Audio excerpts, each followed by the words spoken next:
This is Lord Thomas the Brute, and you're listening to Wrestling Cheers Podcast. Making your way in the world today takes everything you got. Taking a break from all your worries sure would help a lot. Wouldn't you like to get away? Sometimes you want to go where everybody knows your name, and they're always glad you came. You want to go where you can see that troubles are all the same. You want to go where everybody knows your name. You want to go where you can see that troubles are all the same. You want to go where everybody knows your name. And welcome back to Wrestling Cheers, especially when you are a brute of a man. This is Wrestling Cheers. We like to talk about things going on Northeast Ohio independent wrestling scene. We preview shows, we review shows, and sometimes we even have interviews along the way. This is an interview with Lord Thomas the Brute. And I am your host. I am Justin Summers. Wrestling Cheers is brought to you by the Trending Topics Network and Midwest Territory. Please rate, review, and subscribe wherever you listen to this fine podcast, whether it be Apple Podcasts, Google Podcasts, Stitcher, TuneIn, YouTube, Spotify, iHeartRadio, or Podbean, WrestlingCheers.podbean.com. You can follow us on Facebook, Twitter, and Instagram at Facebook.com/WrestlingCheers, Twitter.com/WrestlingCheers, and Instagram.com/WrestlingCheers. Email, if you so choose to desire, WrestlingCheers@gmail.com, and we have the merch store over at whatamaneuver.net. Like I said, this is an interview episode with Lord Thomas the Brute. Now, some of you might be asking, like, who is Lord Thomas the Brute? Never heard of him. Well, he is a wrestler from Ohio Championship Wrestling. This past weekend was DBI 8. I was there live, doing the normal live tweeting and such, but also had time to sit down with Lord Thomas the Brute. For those who don't know, he's my brother. We go into a lot of history on this particular interview and really suggest you to check it out. Without any further ado, no more introduction. Let's just get into the interview with Lord Thomas the Brute. You wake up every morning, get yourself out of bed, and look in the mirror and realize that you don't recognize the person looking back at you. You don't feel as whole as you should. You feel about half empty. You get in your car and go about your daily activities, and you think about all the opportunities that you missed. Opportunities you didn't take. Doors you left closed instead of open.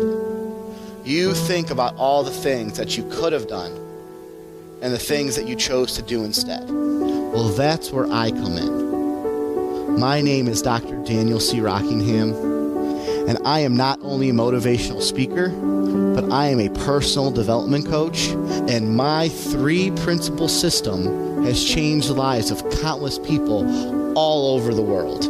I invite all of you to stay with me today and listen as I help you change your lives and give all of you a new beginning. And we're back here on the podcast, and I got a special guest today, a dear family member of mine. We have Lord Thomas the Brute.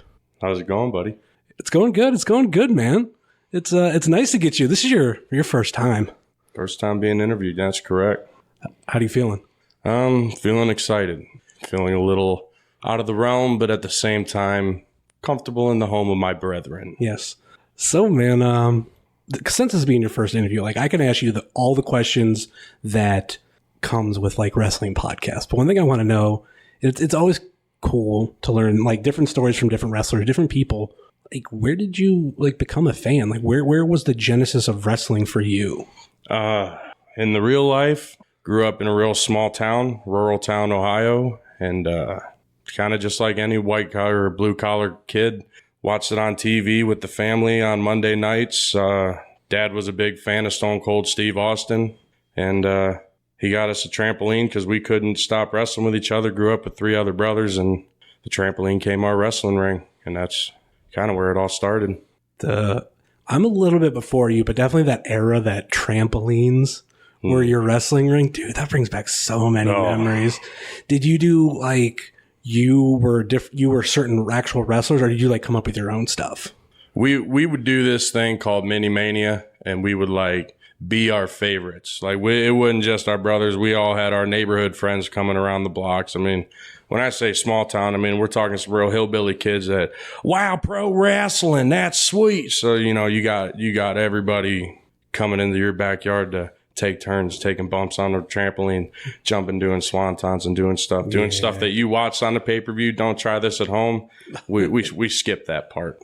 We were that era of like, don't try this at home. No, I'm gonna. Oh, I like that move. I'm gonna try that. Hey, little brother, come here real quick. like I did a lot of the. We started off with like we were wrestler. Like we were like, oh, it was almost like this role playing game. Like, all right, pick like so many wrestlers, and like well, like you could be that person for these matches, and then like it kind of turned into let's create our own stuff. And then I know for me, my wrestling name was Mercury. And it was actually before Joey Mercury, but it was, I'd watched a show and they basically said that like the Roman or Greek god, whatever part of it was, of the god of wrestling for the Olympics was Mercury. No, that's wild. And yeah, so that like, makes sense. It come full circle. Yeah. So like, I thought that was kind of a cool thing. Like, oh, Mercury, like nobody really gets it. And it was kind of a cool thing. So what about with you? Like more with like, well, no, because as much as we wrestled on the trampolines, that was more pastime at best. It was never anything too super crazy. Like a lot of the neighborhood kids, we was all playing football too. So we was hanging out playing football stuff. I mean, we weren't just wrestling. We was also, you know, throwing the football. We was playing the baseball. We was doing everything in between, and wrestling was just a big part of it that me personally I attached to. Yeah. So yeah, my trailer park was very, very similar. Of like we had this like big.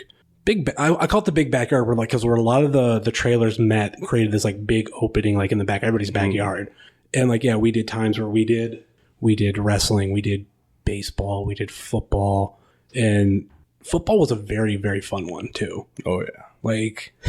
One little story that I have, I don't know, like any crazy stories you have. I actually had one time where I broke a friend of mine's dad's ribs because he came tackling for me, went for my legs, and I just went fully down right on his ribs. I'm trying to think of a good story. I could tell you there was one time I was at a friend of mine's birthday party, and we was just playing a pickup tackle game in front of this neighborhood pool. And I remember jumping on a kid's back and breaking his collarbone. His dad had to come pick him up. That was a good time. I think I had another time too that thing just came to my mind too. Me and my friend joke about this, but why I blocked this out? We were it was like a 2-on-2 softball game, legit. Like me and another friend versus her brother and also another friend. And playing softball, just regular softball, just like 2-on-2, whatever. And like I think I was up to a full count, and my friend who was pitching like was talking a little bit of shit, and then he pitched it, and I hit a line drive for his mouth, like not on purpose. It's just I hit the ball and it went line drive to his mouth, hit, just fell backward, just like that kinetic energy hit down on the ground.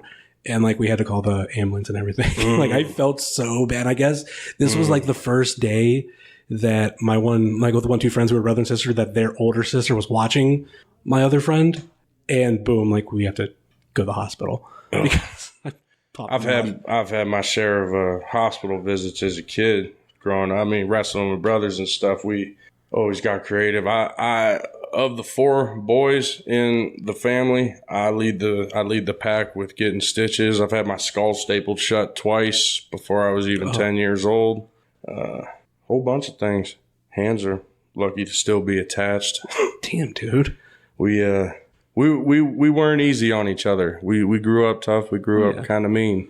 Oh yeah. And we turned out pretty all right for it, I think. Yeah. I mean, you could see it kind of translate in the ring. Oh, a little bit. That's just kind of focused in a little.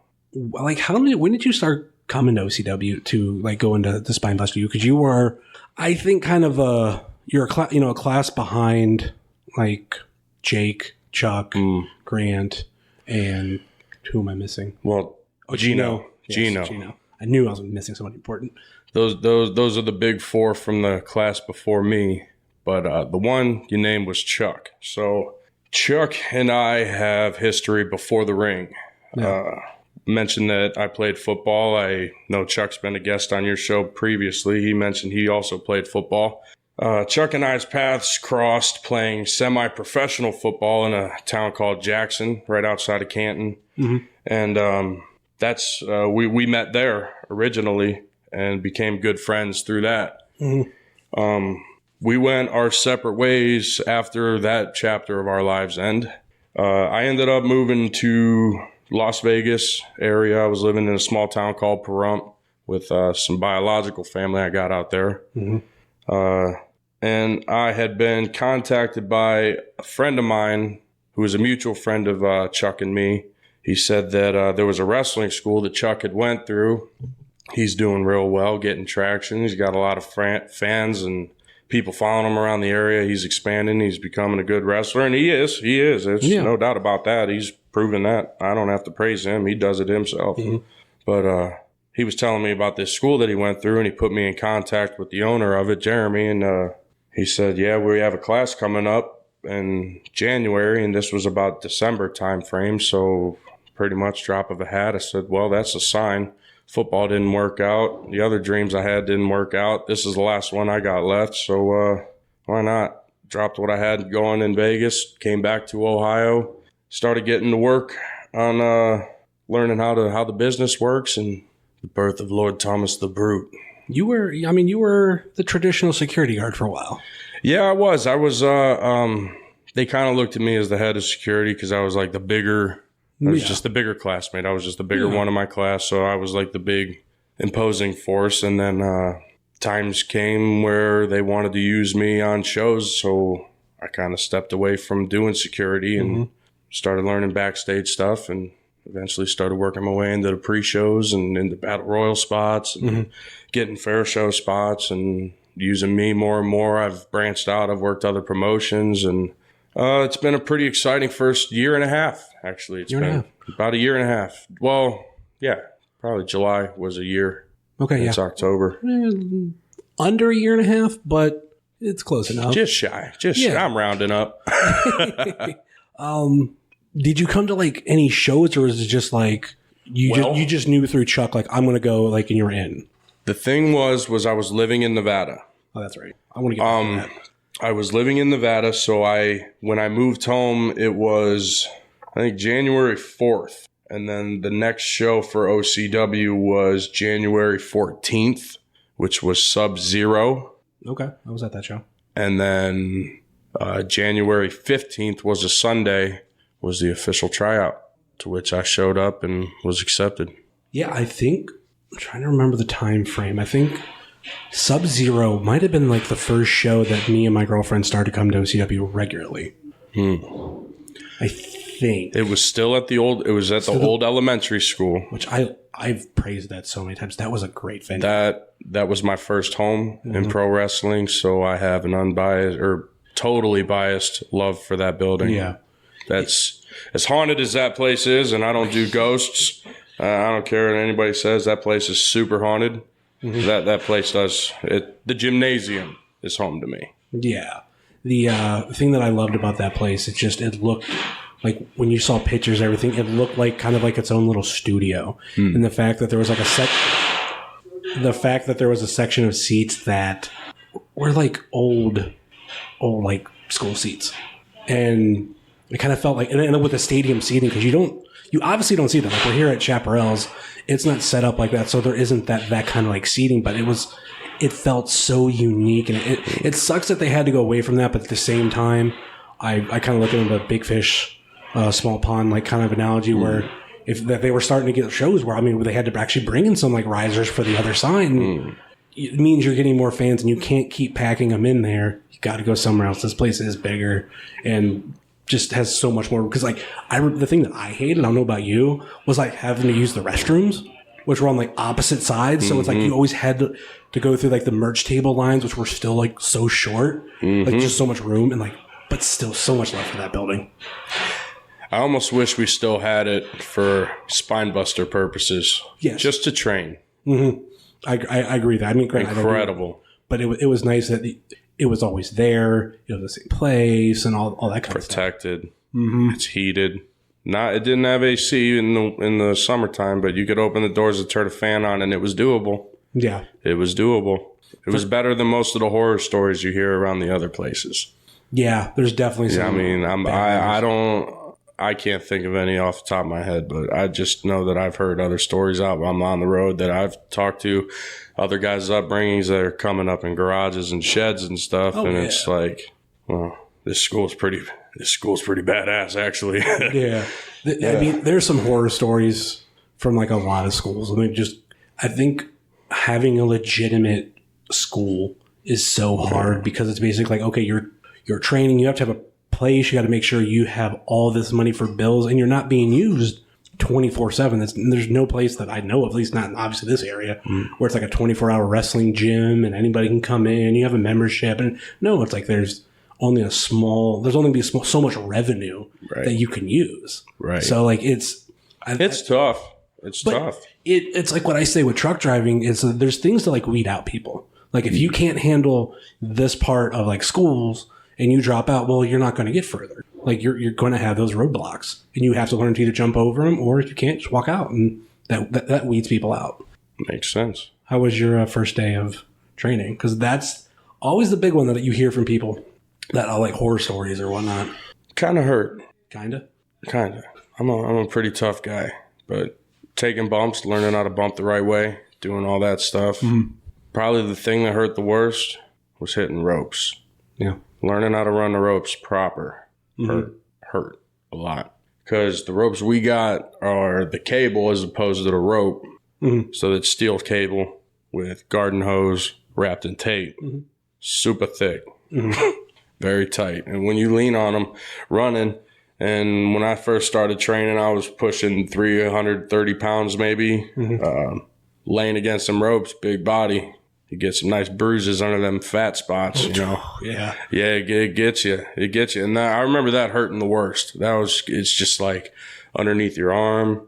And I do tree work and needing my arms and needing full use of my shoulders and stuff, and then having all those nice fresh bruises and welts under my back and under my side, across my hip from the middle rope. You know, it's just kind of, it made you sore. That first couple of weeks were actually kind of but eventually you get them calluses built up just like anything, and you get used to it. But then just like the ones that were in the first class I had, you just mentioned that with the truck driving, it weeded it out. Okay, you talked about you grew up here. I kind of grew up all over Northeast Ohio. Moved around a lot. What places? Started out, I was actually born in Ravenna, Robinson Memorial. Same. Parents were, that's wild. Small world. Parents were living in a trailer park on 44 in Shalersville. Okay. Right there at the intersection of where 80 and 44, the interstate. There's a small trailer park. It's been there for years.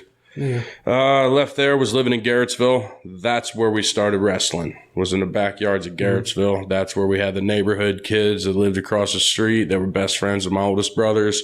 I had a buddy lived a couple doors down. My brother Greg had a couple buddies. We all fell in love with wrestling there in Garrettsville. When we left there, moved all the way up to Menor.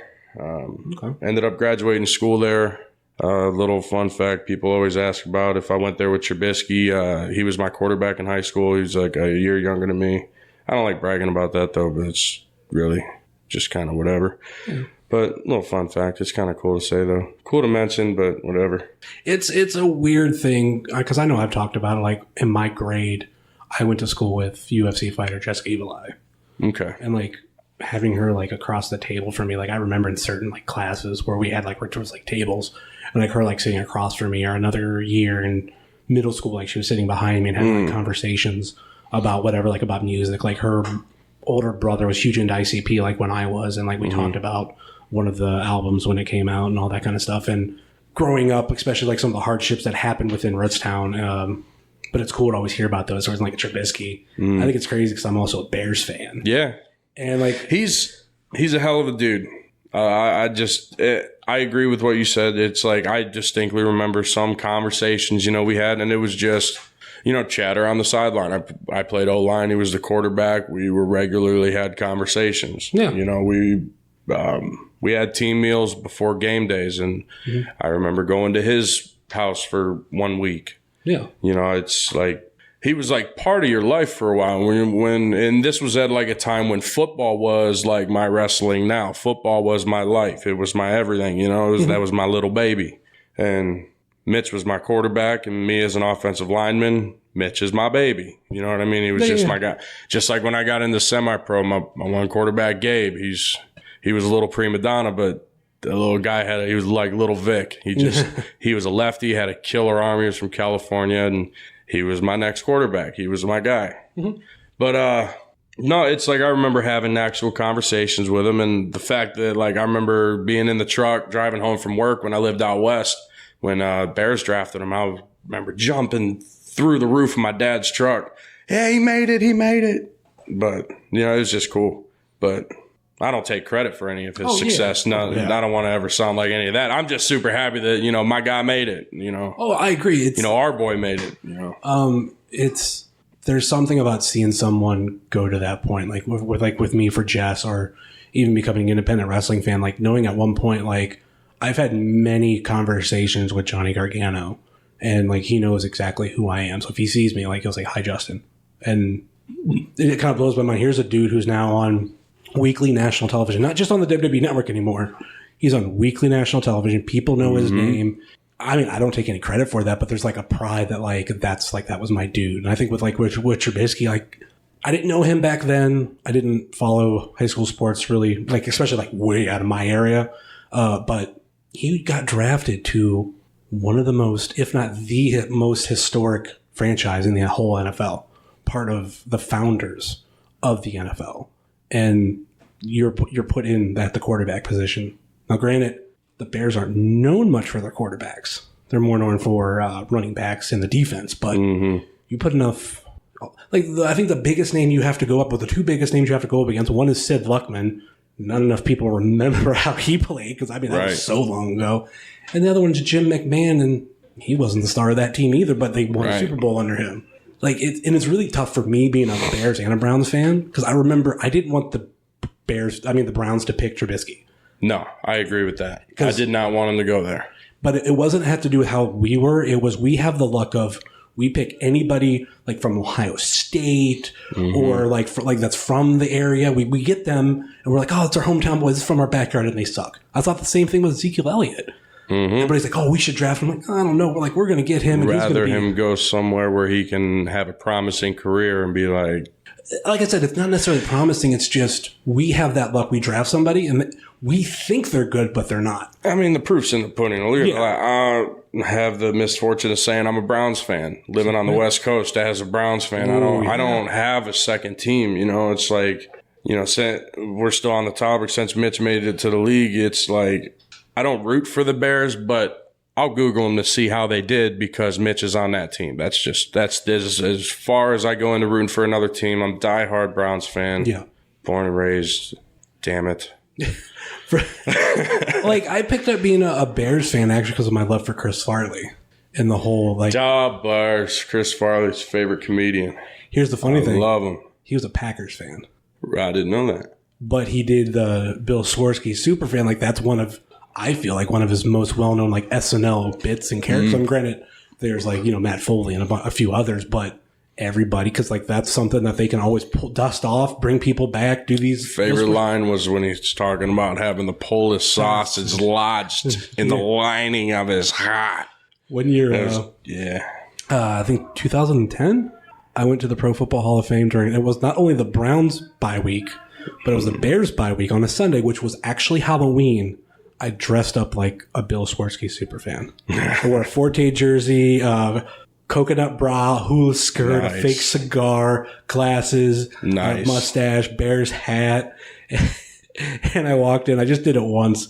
And the lady kind of gave a double take, like, what? And I was like, I'm here to see Ditka. I'm just here to see Ditka. Ditka. She's like, what? I'm like, I'm 2 tickets. Fine, I want to go in.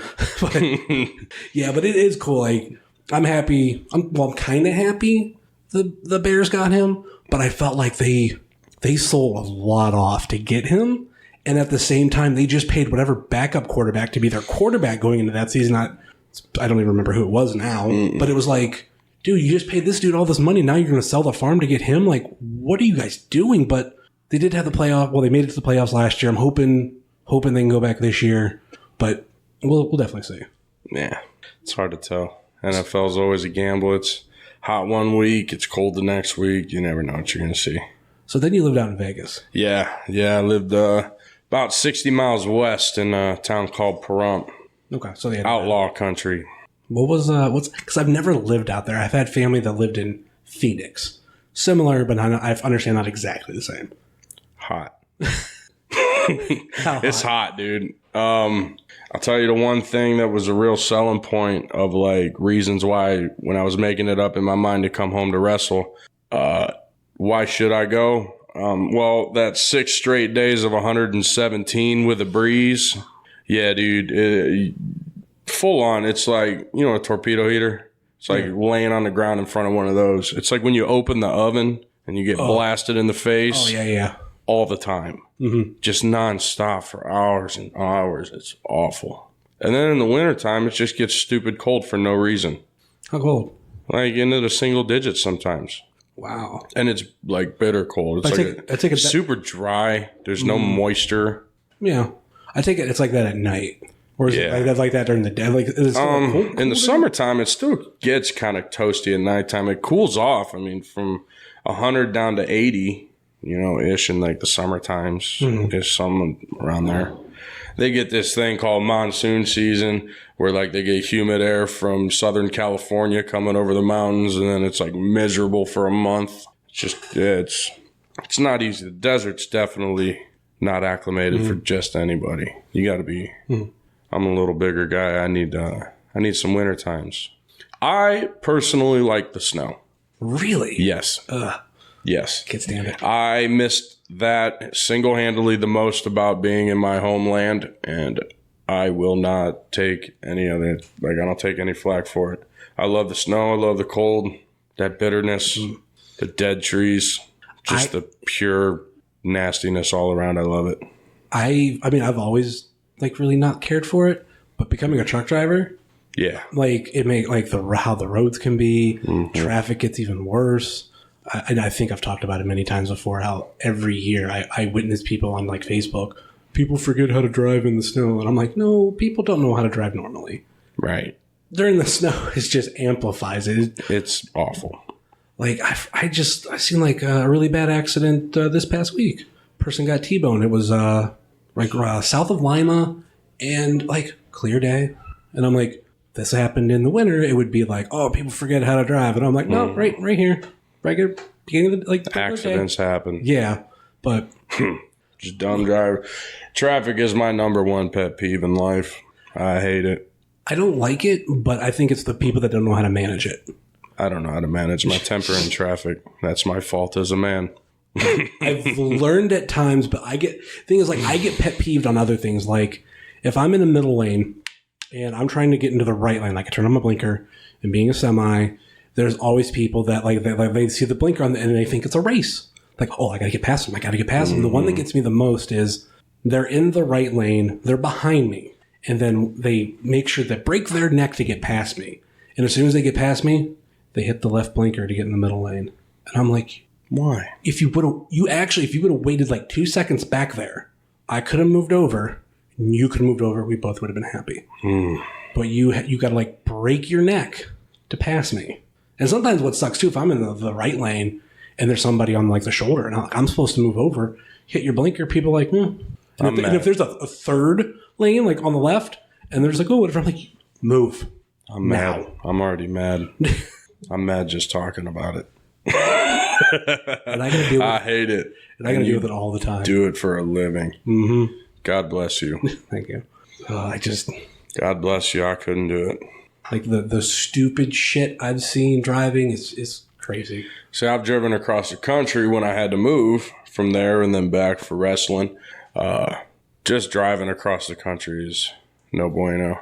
Screw Kansas. That's boring. Interstate 70 going through Kansas, it's the most boring thing I've ever. It's the loading screen of the driving world. 80 through Iowa. Yeah. Literally the only high points that I even remember. There's Iowa 80, on the east side where right as not too long after you get into you get the big Iowa truck stop.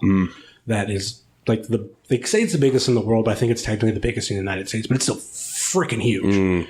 And then on the other side you have, I forget, it's right on the border of Nebraska and Iowa. But other than in between that is just nothing. I remember going into a construction zone. It was construction zone speed limit 70. I went, oh, okay. We're good. 70 going through Kansas. This is a funny story about my move out there. So I have my phone as my GPS, and when I come to a stretch of highway where I'm on for a while, I'd shut my GPS off of my phone, save data. I got through Topeka and whatever cities right before I got to that long couple 100-mile straightaway, that boring straightaway.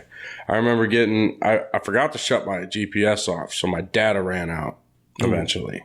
But I remember being so bored on that drive, being excited. I went under an overpass and got excited. I was like, change of scenery. There was a slight bend in the road. Sweet, I get to move my arm. Something like that. But when my data ran out, this was the funny part. This is how bored I was driving that I missed it. I pulled into a Love's truck stop because I love they're the best. They're the best. They're my favorite. Flying J and all them, they don't hold a candle to Love's. Love's is great. Pull in there, so I was gonna go buy one of them expensive GPSs because they're overpriced overpriced there. Buy it, and I just kind of cracked a joke. I said, "Hey, how long until I'm out of Kansas?" And the lady behind the register says, "Honey, where are you going?" I said, "I'm heading westbound towards Vegas on 70. I'm going to Utah, coming from Ohio." And she goes, "Oh, well, honey, you've been out of Kansas for about 2 hours now. You're in Colorado." Oh, I didn't even see no sign. I've been in Colorado for however long. And then sure enough, I was only maybe 80, 90 miles from Denver. Yeah. And that was my goal. I just drove through. I wish I'd have stopped. But it was already midnight, and I was trucking. Yeah. I did that stretch once, actually, going to Colorado. It sucks. Well, going to Denver, and then when I was done, I had a load that needed to pick up in Nebraska. So I went north, hit Wyoming, and then got on 80. Yeah, it's boring. Which, that's another one, freaking Wyoming. And so one that I love, though, but it can be a very what the fuck state. And I've talked about this before. There's two, actually. There's three that I somewhat loathe. Texas is one. Yeah. Try to go east and west on 20. I've never really been to Texas. I've only cut through the corner of it when I was moving home. I took the southern route. I have never really been through Texas. If you're going from a 20, which you're hitting El Paso to going through Houston, I think a full day's trip for me as a truck driver was El Paso to Dallas. And it's a good probably 600 miles. And then, it's big in every stretch. You going down to Laredo or something. Oh, But I love going through that state for the money. But the ones that I don't like Pennsylvania and I don't like Tennessee. No. Tennessee, well, both of them east to west. North and south Tennessee, it's obviously nothing. North to south through Pennsylvania, I've never really done it because there's not many. There's a few highways that go through it. But normally, I think it's through Harrisburg and then on both the coast. I hate New Jersey. No left turn making state.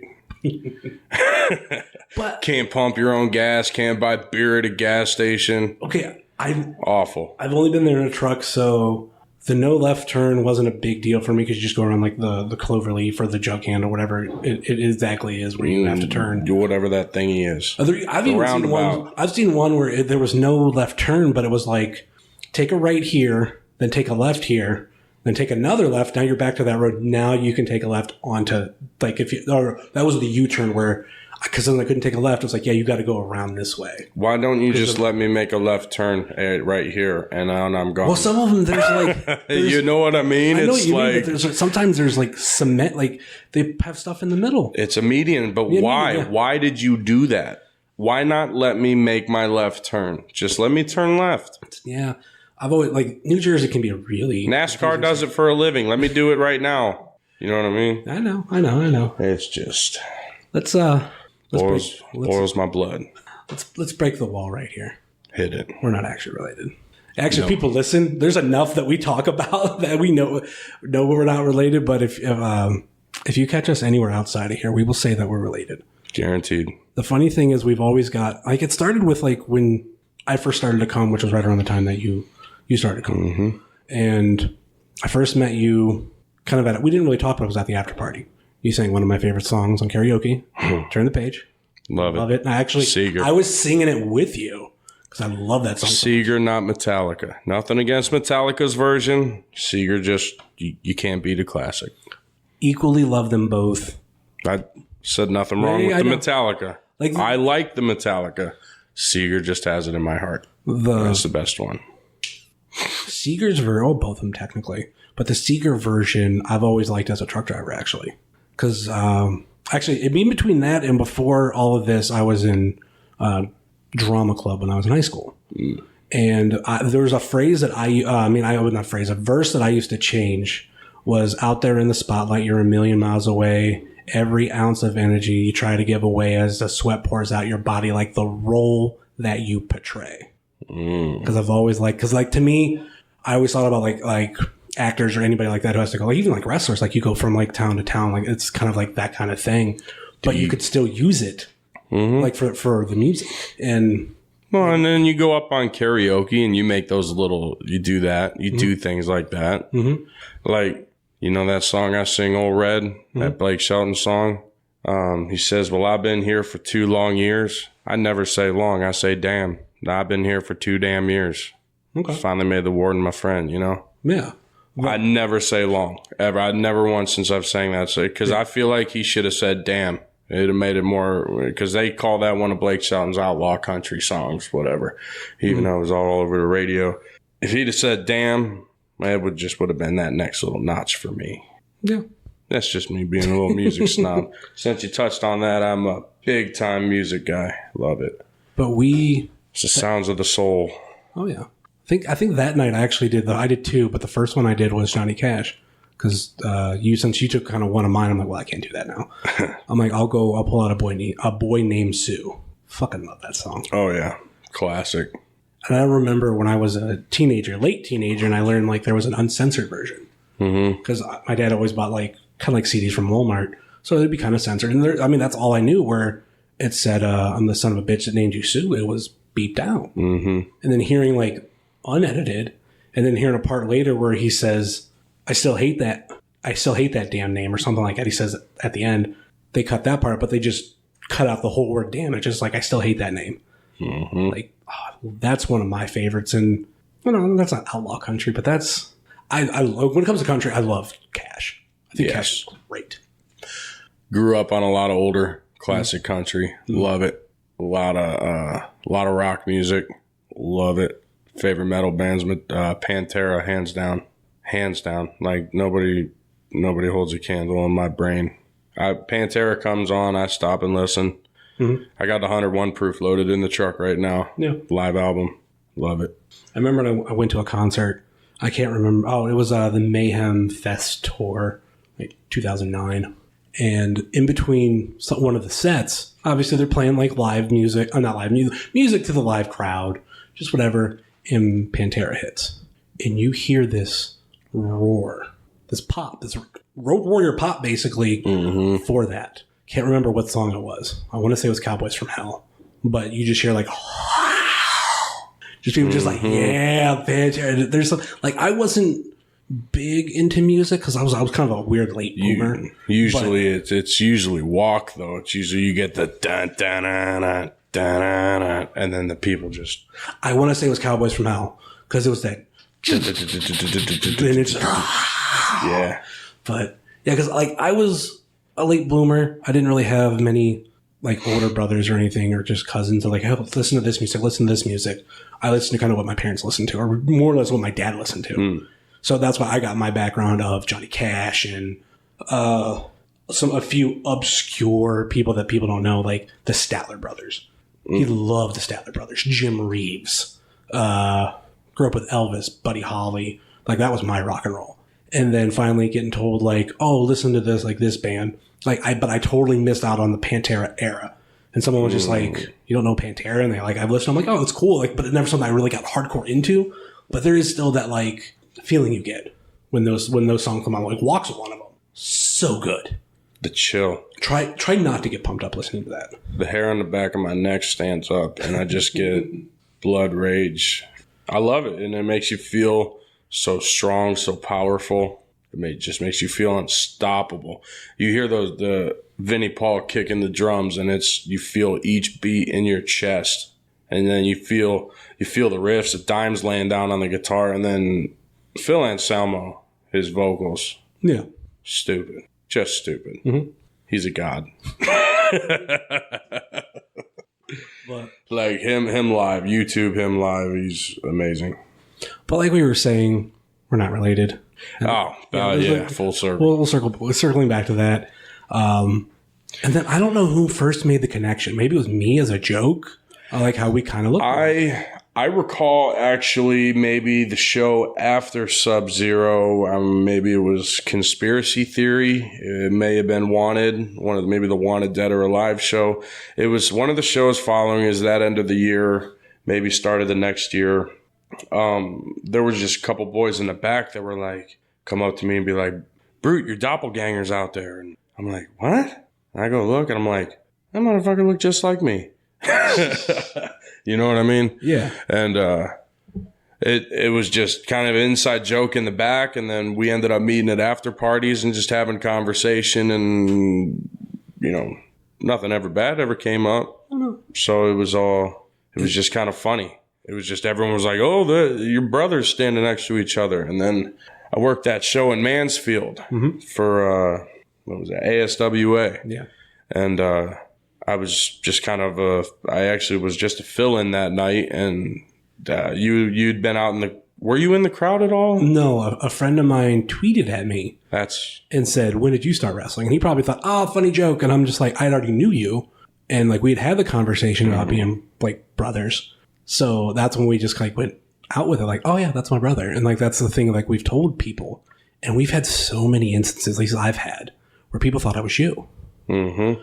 There was one fan here who's friends with Jimmy or whatnot, and it was an after party, and she went to go give me a hug to leave, and my girlfriend got pissed because she didn't know who she was.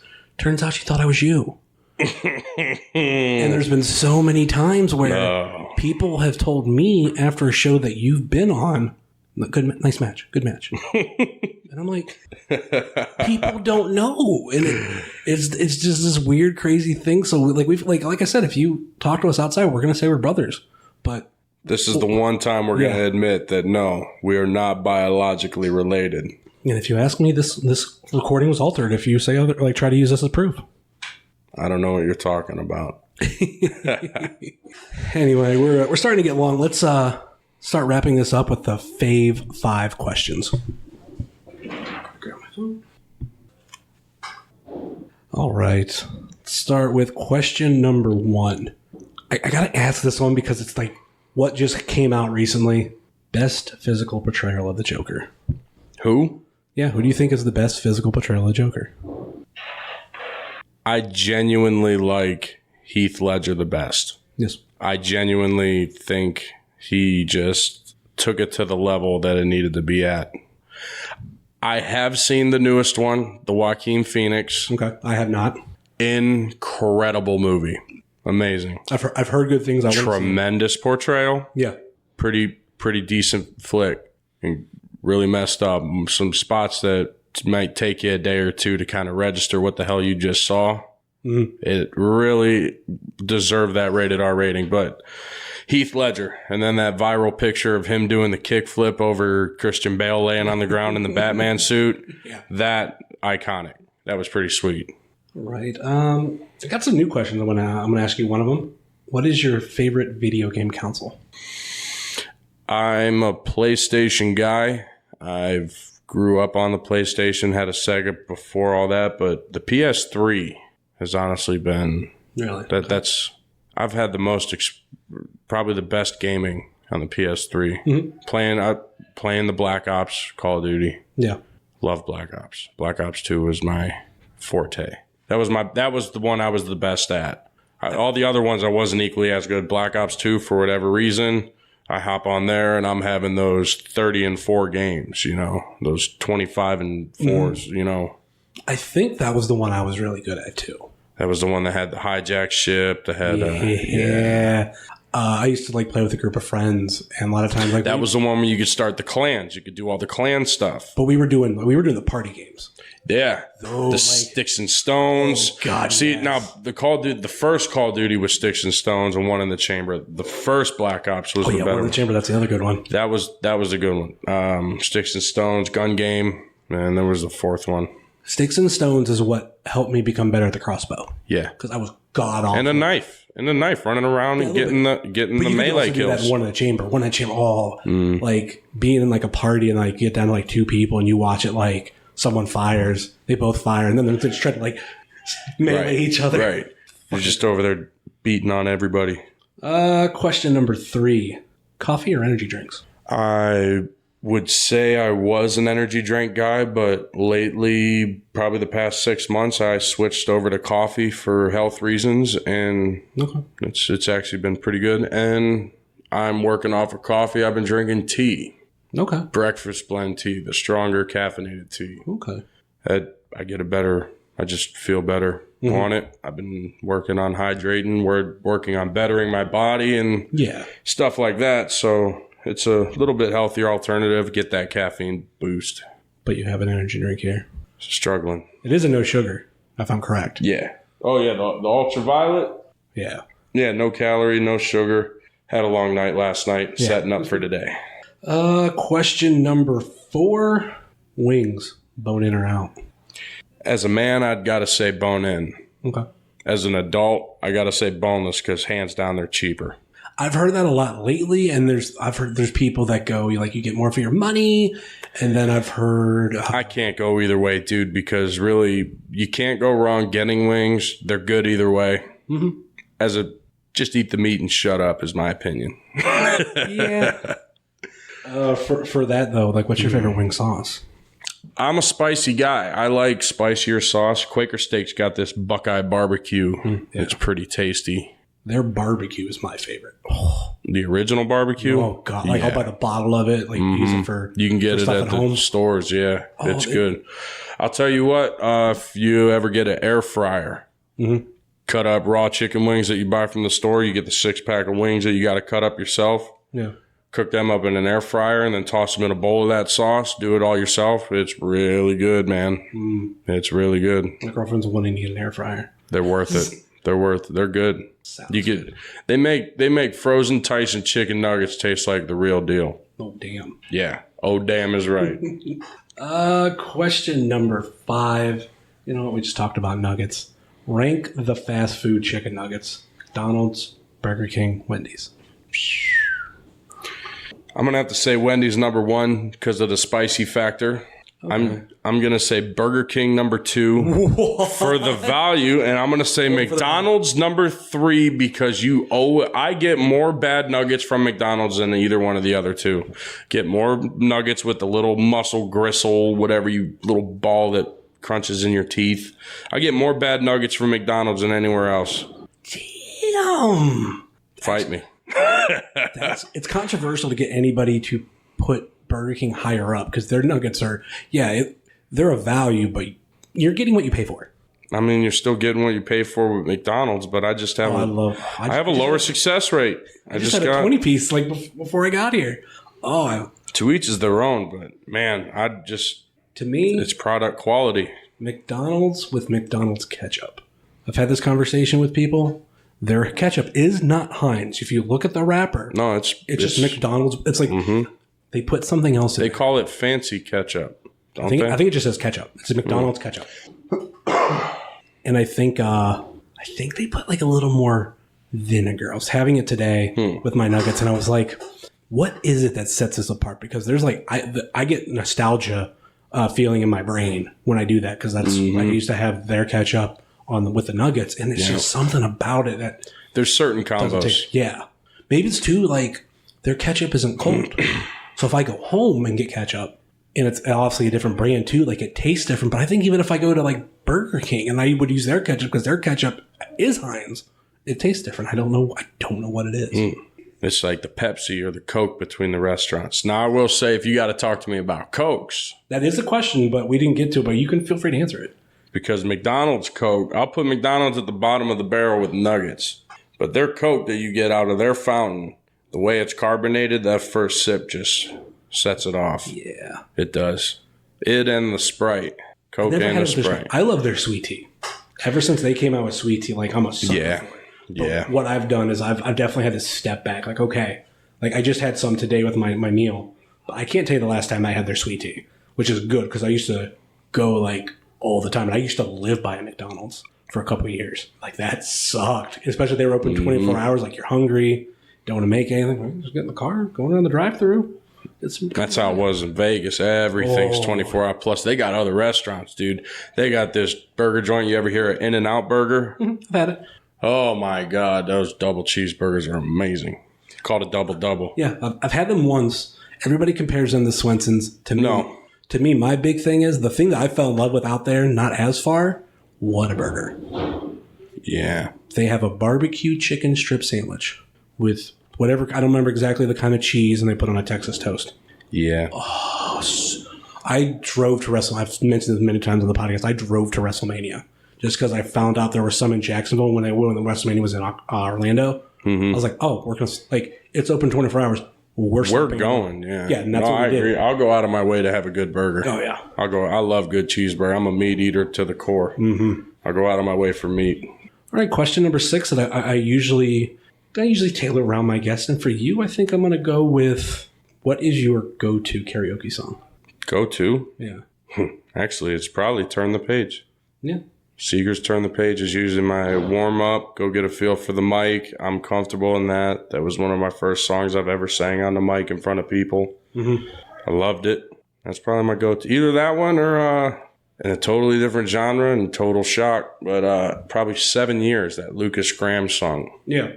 That one gets a lot of pops from the crowds. I've said before, mine's definitely Forgot About Dre. I could do it without looking at a monitor.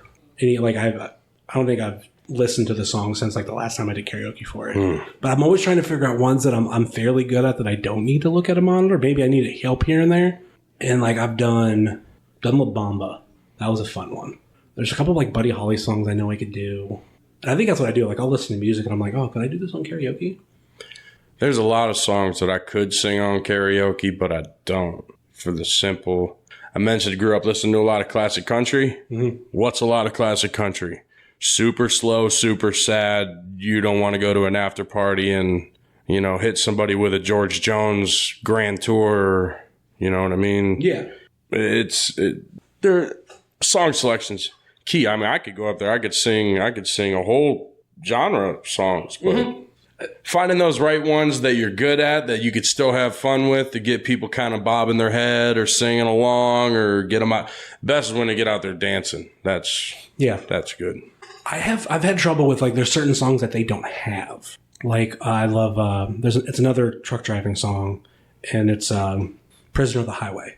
Have you ever heard that song by Ronnie Millsap? I like Ronnie Millsap. I'll have to have you listen to it. A friend of mine, just as I was getting into truck driving, he turned me on to it. He was a truck driver. He's still a truck driver, and like it's just about been driving for so many years and whatnot. And I've done this, I've done that, and like just. Basically, you're out there, you're just a prisoner of the highway. And there's a couple like versions. There's like someone covered it and had Ronnie Millsap in the song too. Well, that's pretty neat. So it had like this feel like, yeah, it's a cover, but Ronnie was a part of it, so he got to like remake it. Yeah. I went to go do that once, didn't happen. I'm like, really? I don't think they have it. Because one thing I'll do, I don't know about you, I'll go to YouTube. If I can find a karaoke video for it of like lyrics and everything that's made for karaoke, I know they have it. Like Johnny Cash's Man in Black. Love that song. Yeah. I've never asked, but I can't find it online. And I'm sort of doubting they have it. I think a lot of that has to do with artists selling rights to certain songs to be reproduced for those purposes, I think a lot of it has copyright. I could be wrong, but one of those that I had Metallica song, Nothing Else Matters. That's a good one. Godsmack covered it. And Sully Erna's voice is another one of those ones that's at the tippy top of my list. That's one of my favorite covers of any song. That cover's just well done. It's all done with piano, no guitars, all piano. Yeah. And just his voice, raw, natural. It's awesome. Pretty cool. Check that one out if you ain't heard that one. Yeah. Yeah, Godsmack, Nothing Else Matters. Kind of reminds me of Aaron Lewis, not really Stained, when he covered Sober. Yeah. That's a really good one. All right, let's start wrapping this up. You got to get places to go. Any final thoughts or last minute plugs before we go? No, come on out to the show. We're having the DBI and this isn't a live radio show. People are listening to us. This is coming out afterwards. Whoops. Well then, no, I don't really have any final thoughts. Come out to DBI next year. Come out to DBI next year. It'll be here probably next October, 2020. Look up OCW on Facebook. I mean, I got a Facebook page out there, Lord Thomas the Brute. You need a Twitter. Get a Twitter. Get a Twitter. Get a Twitter. Get a Twitter. I'm telling all you technology, man. You want working on it. Working on it. Get a Twitter. Put yourself out there. It's how fans can find you. At LT the B. Something like that. Well, that's what I got on the Facebook one. It asks for like a little tag on under the name, and I just put LT the B, and that's been abbreviation for Lord Thomas the Brute. Yeah. LT the B. All right. So I'm trying to get that to catch on. That'll be nice. All right. Thanks for coming on, man. No, thanks for having me. I'm glad to see that no one has left. But now you're asking yourself, Dr. Dan, are you going to tell us what the DCR system is? And I will tell you now. The 3 simple principles that change everyone's lives: dedication, confidence, and respect. D, C, and R. If one is dedicated to themselves, confident in oneself, and respectful of oneself, there is nothing that they cannot accomplish. Those 3 principles are the building blocks of anything you wish to achieve. If you just remember D, C, and R, there is nothing that you cannot accomplish. But sometimes you feel that isn't enough. Sometimes you need to be a little more focused on the task at hand. But don't worry. To go along with dedication, confidence, and respect, you can always remember rule number 1. And there you have it, Lord Thomas the Brute. Huge shout out to OCW for allowing me to get that in before the show. Yes, before DBI 8. And well, it's time to wrap this show up. You can find myself at Heavyset330 on Facebook, Twitter, and Instagram, much like you can find this show on Facebook, Twitter, and Instagram, Facebook.com/WrestlingCheers, Twitter.com/WrestlingCheers, and Instagram.com/WrestlingCheers. Email, if you so choose, desire, WrestlingCheers@gmail.com. Like I said, we do have the merch store over at whatamaneuver.net. And please rate, review, and subscribe wherever listening to this fine podcast, whether it be Apple Podcasts, Google Podcasts, Stitcher, TuneIn, YouTube, Spotify, iHeartRadio, or Podbean, WrestlingCheers.podbean.com. Check out our friends on the Trending Topics Network, such as All Beer Inside, Eurovision Showcase, Old School at the Movies, and Wrestling with Altitude. Check out our other podcast friends, such as Let the Hate Flow Through You, Pod Van Dam, Super Fantastic Podcast, Road Home from Wrestling, Haunted Home Video, The IndieCast, Center of the Universe, So Bros Network, UXWA Today, Big Gold Belt Podcast, The Co-Host Wrestling Show, Spotlight Series, I Got Your 5 Stars, and Not Ready for Primetime Wrestling. Check out our other non-podcasting friends, such as Thrift Store Jobber, The Savage Dash, Powerslam.tv, use Wrestling Cheers all one word and get your first month free, Ringside Shots Photography, Sickening Pictures, Good Company, Stay Tough, Smokin' Jay's Barbecue, Wrestle Void, Midwest Territory, Southern Underground Pro, and the official graphic designer of Wrestling Cheers, Moy Boy Designs. That will do it for us here on Wrestling Cheers, where everybody knows your name, even if you think we're related. Later.